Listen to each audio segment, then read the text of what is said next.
I am absolutely thrilled about our next guest because this is a person who I've watched on Twitch for years to try to get help with my FIFA game, okay? Because I was a person for a long time that was, I just play FIFA to have a good time, play maybe online seasons. I'll dip my toe in, and then I watched this person playing FIFA Ultimate Team, then I started playing, and now I have somebody to blame for my addiction because it is absolutely problematic, but literally just one of the most entertaining FIFA players in the world, okay?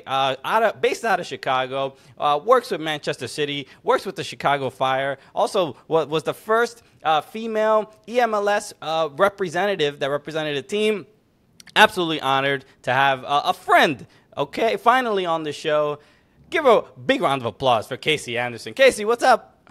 Hi, how's it going? Thanks for having me. Thank you so much for joining me. This is exciting because mainly for me because I get to finally learn what your last name is. I see.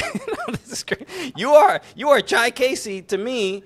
And now, you are pivoting. This is you're finally letting people peek behind the curtain and let them know what your full government is. But no, this is the first place I want to start. You just got back from Zurich in a big tournament, covering the tournament, and you can give more detail, but it was essentially a FIFA tournament for women, and I don't think I've ever seen anything like this to this degree. But what was it like being around something so huge like that? Yeah, so it's interesting because I actually went to 2 all-women's FIFA tournaments within the space of a month, and that's unheard of. Normally we have online events where we're playing people from Spain and the connection is absolutely atrocious. Right. But no, we had LAN events, so that's in person, people playing direct across the room and actually having to be able to communicate with people. So it was in Zurich, it was with FIFA E, and it was at the FIFA Museum as well. So the location was sick, but a bunch of countries from all over the world chose representatives to pretty much rep them in this FIFA tournament. And actually, before we even get to the tournament, we had this boot camp, which honestly, I think it was my favorite part. So I taught everyone about Twitch. We had Samantha Jade Miller, who is amazing in the women's football scene. She was teaching on TikTok. A friend, we had, yeah. Sports psychologists there. They went through fitness sessions. And so it was mind, body, gaming, everything that you could possibly do to put these women in the right place. I bring up FIFA to my therapist all the time, so I get the same support. Yeah, but we're out here throwing controllers because the game doesn't go our way. They're like top tier of the best FIFA players in their craft. Honestly, they are so good. So then, obviously, the last day of the competition in Zurich, they all competed. And then we had Miss Cecilia, who won it for Brazil. And I'm not even kidding. When I stream, I told them in my stream yesterday, I said, she would beat every single person in my stream. She's that good at FIFA.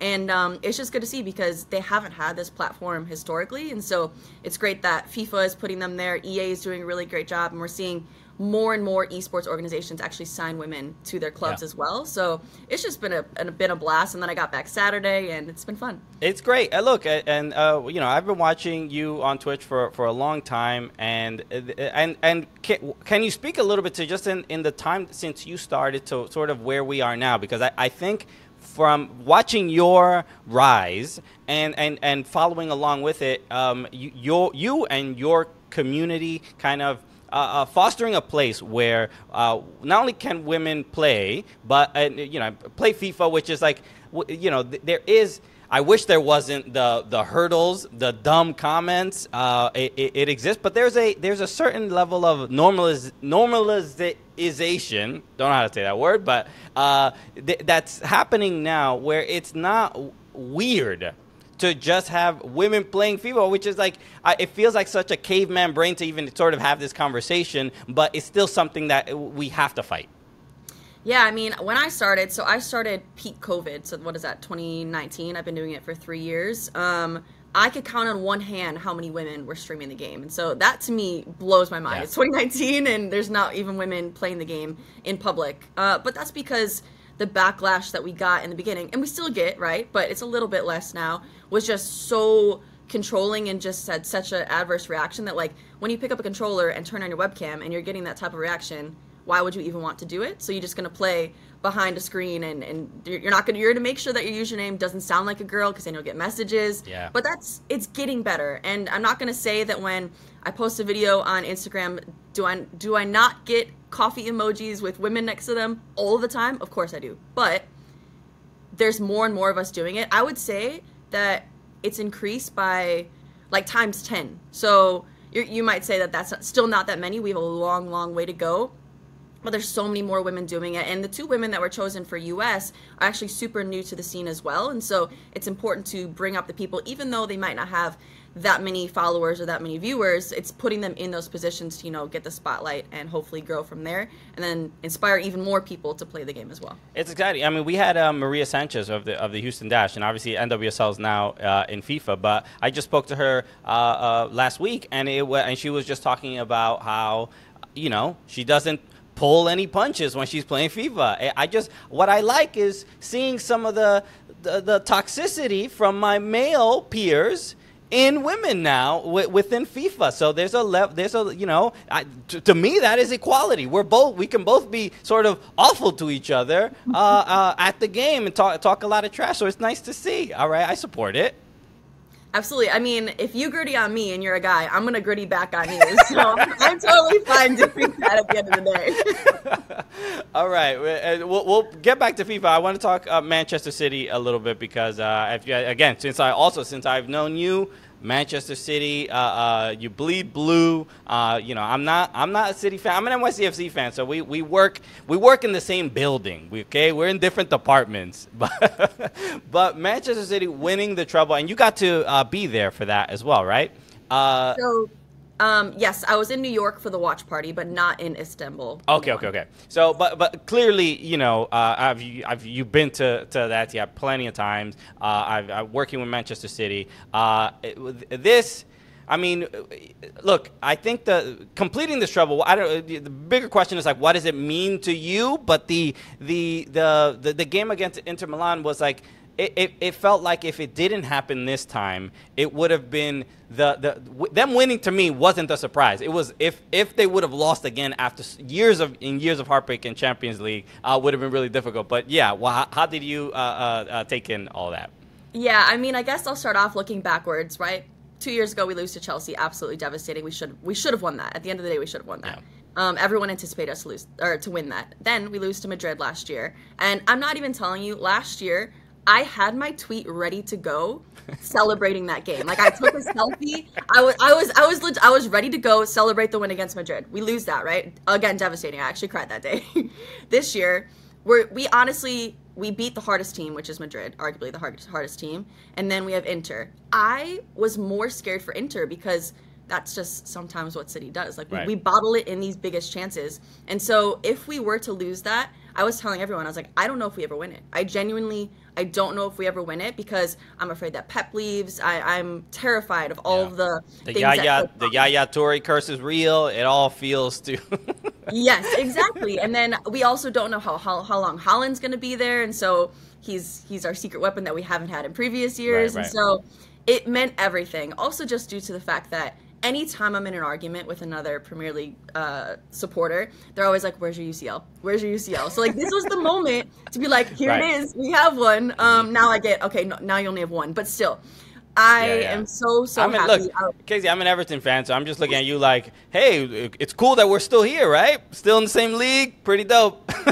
Well, I apologize because last night on stream, someone asked me who I think is going to get relegated next season, and I said Everton. I feel so bad now. It can't happen. We're literally 2 years in a row. We're like, the sword is hanging right above our heads, and we find a way to dodge it. But yeah, look, this Manchester City are and I'm sure you get these comments of just like hopping on a bandwagon, right? I'm sure that you get that from time to time.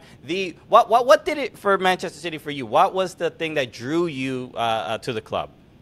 Yeah, so it's interesting because all throughout middle school, elementary school, my main focus was Chicago Fire, U.S. Women's National Team, U.S. Men's National Team. I went to games in Chicago. Luckily, I'm really close to Soldier Field, so I had access to them.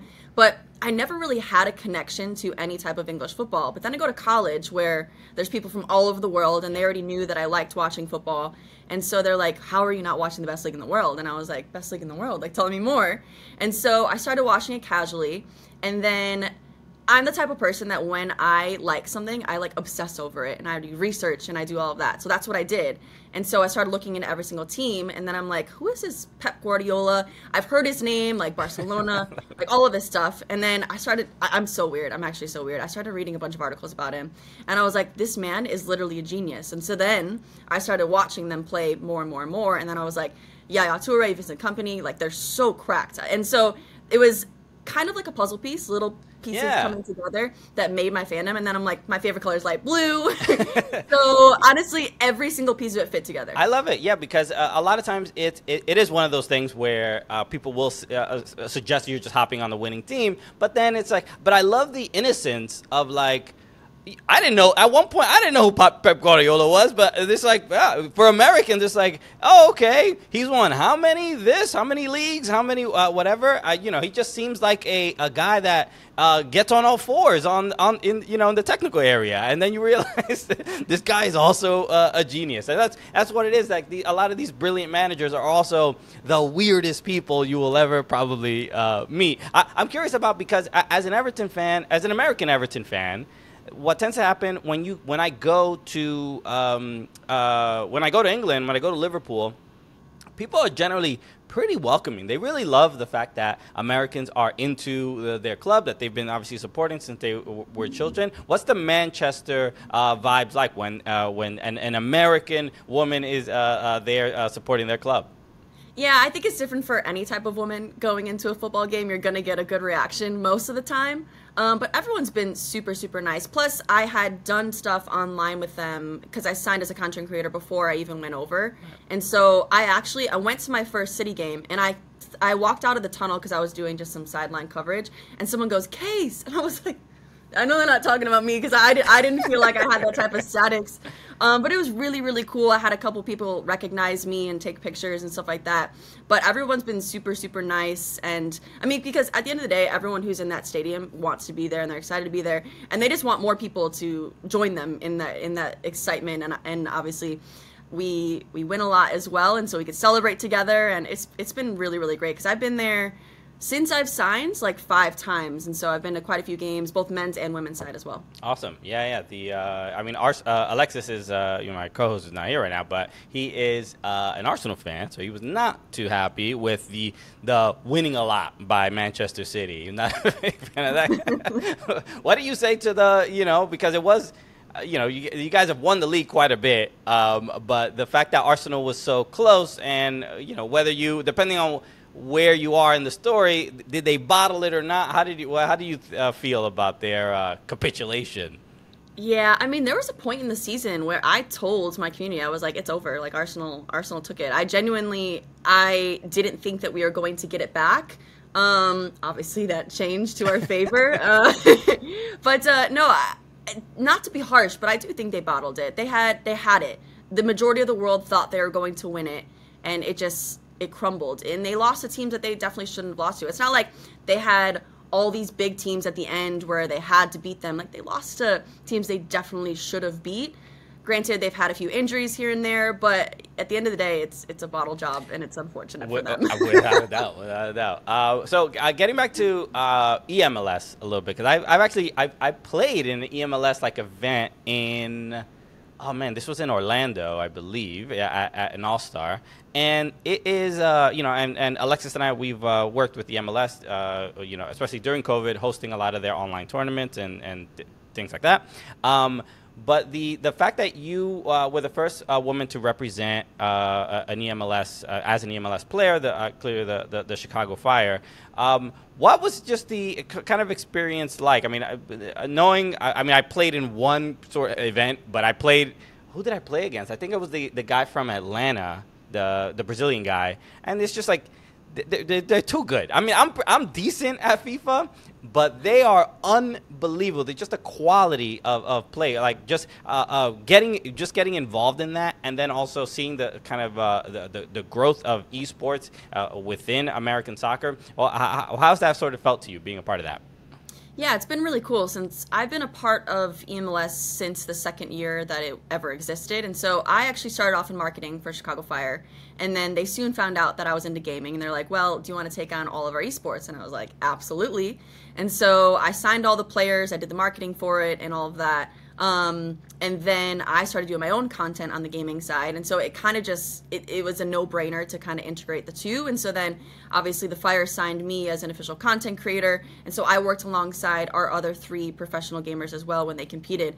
But to see the experience going from 2018 to now and how good the players are, I mean, they're literally signing players from all over the world. There's guys from Germany, Brazil, and so they're getting top tier talent to compete in eMLS. But the coolest part about eMLS is that even if your team, like the Chicago Fire, isn't, obviously they're not very good right now, we're second to the last in the league, but you have someone to root for that could win you a trophy, because Kid Mamito, who was our player 2 years ago, he won our only trophy that we've won in a very, very long time. Right. And since so, like Bob Bradley was there, bro. Yeah, It's been a minute. we don't need to discuss all of that. Honestly, being a Fire fan is kind of sad sometimes. But no, it is really, really cool, because if you're a fan of that club, you're also a fan of their esports player. And so seeing both the integrations and the crossover between gaming and IRL football has been really cool. Yeah, I mean the dedication into the game, and you know, I don't know how this might be helpful to the you know, maybe 100 to 200 people who are as obsessed with FIFA who are listening or watching to this right now. But when it comes to the nitty gritty, I mean, you play FIFA a lot. I mean, it's what's your schedule? Is it 4 days a week, 5 days a week? It's like 5 days a week, 4 hours a day minimum. Right. So I mean, you look, I'm at CHI Kacee, it's CHI_Kacee, Kacee. Anybody listening? On Twitch, she's on all the time, and when it comes to the you know, the specifics, like one of the things I always see, especially on my TikTok, is like, here's a new FIFA strategy, right? Whatever, like the new British guy that has this is what is it? OP. This corner kick routine is OP. All right, okay. So now I'm really speaking to the kids right now. But those specifics, how much are you consuming every single detail to give you a competitive advantage? Are you watching the TikToks like I am? Like what? Or are you? You're also making them as well. But what is the strategy that you choose when you're playing the game? Yeah, the nice thing about FIFA esports is that there's so many tournaments that you can watch on Twitch. So whether it's on the EA Sports channel, FIFA E, or even individual leagues, because Bundesliga has a league, ePrem, but you can watch every single game. And so I'm actively watching those, both because I'm trying to do better with my own hosting career and do all of that, but I'm watching them and learning. And the more you watch pro gameplay, the better you're going to be, because you're going to be like, oh, I saw him do that L1 heel to heel to get past the keeper. I'm going to go bring that into my weekend league. And even though you might see a crazy combo and be like, no, I'm never going to learn that, but there's little things that you can add into your game that actually will really, really help you, or be like, wow, they actually never use a sprint button, because it kind of helps you.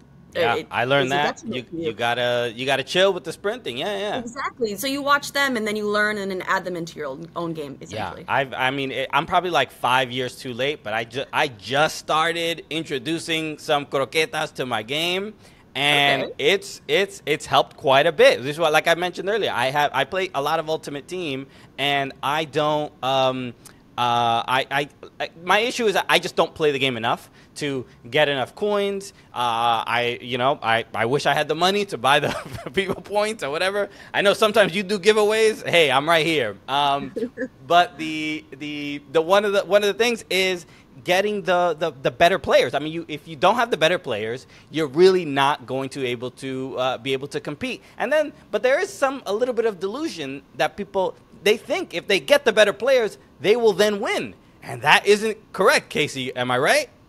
No, absolutely correct. You could have the best team in the game, but if you don't have the skill, and we call it, you don't have thumbs. that's what we say.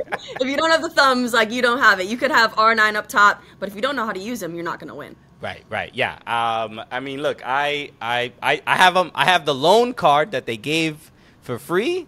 I try to use Ronaldo as when I really need him. Maybe if it's a tie game and I really need to just get some I need to get the win in division rivals. That's when I try to when I bring him in. But okay, all right. So this is there's a couple of things before we wrap up. I mean, you have had just some really awesome milestones. One of my favorites was you were on the PlayStation home screen, bro. This is what I mean. This is I'm a stand-up comic. This is like getting on late night TV. This is on being on the Tonight Show or whatever. What when you saw your face on the PlayStation home screen? What I'm sure you were proud. Was the family proud? Did you celebrate? How you do it? Yeah, so I did an interview with them about women in FIFA, and I thought it was just going to go on the YouTube channel, which I was like, that's cool in itself because it's the official PlayStation YouTube channel. And then one of my friends sent me a screenshot of the front page of his PlayStation. I was like, that can't be right. Like, I wasn't told this was going to happen. I was at the Chicago Fire preseason, so I was like running around. But then like I sat down because I had my PS5 with me. I bring it everywhere. And I loaded it up and I was like, that's actually my face on the PlayStation. And it's not even like, it wasn't even just in Chicago or just in NA. Like, it was all over the world. So absolutely insane. I had friends who I hadn't talked to in years be like, is this your face on the cover of PlayStation? Bro. And you're just like, nah, I'm not going to let you borrow money. It's all good. They didn't even ask anything. You're like, nah, I ain't got it. Damn, all these people always hitting you up out of nowhere. You weren't with me when I was at the bottom. Like, damn, Casey, chill. No, it's awesome, man. It makes me super, super proud. Obviously, I've been a fan for a long time, and to see all your success and everything. Just like, again, keep doing what you're doing. You're doing amazing work, and not only just helping grow esports, but helping grow. Maybe my wife one day will play FIFA with me because of she might be being inspired by you. I'm hoping. Every single day, the only game right now that we play together is It Takes Two. Have you played that game? I haven't, but I've heard about it. Yeah, it's like it's a co-op game, and it's like literally the characters are the husband and wife that got turned into dolls, and they have to save their marriage by going through every level. And it's we call it the divorce game or the anti-divorce game, but it's an option. I just always want to give a shout out. It's a very good game. Casey Anderson, where can people follow you? Where should they check you out? Speak to our platform. Sure. So I'm actively posting content on Twitch, TikTok, YouTube, Instagram, Twitter, but all of my handles are CHI_KACEE. That's it. Yeah. And Casey, again, on every platform, she does great work. And seriously, on Twitch, she's awesome. And it's a really, really great community to see on there. Casey Anderson, thank you so much for joining. Seriously, I really, really appreciate it. Thank you for having me. All right. Cheers.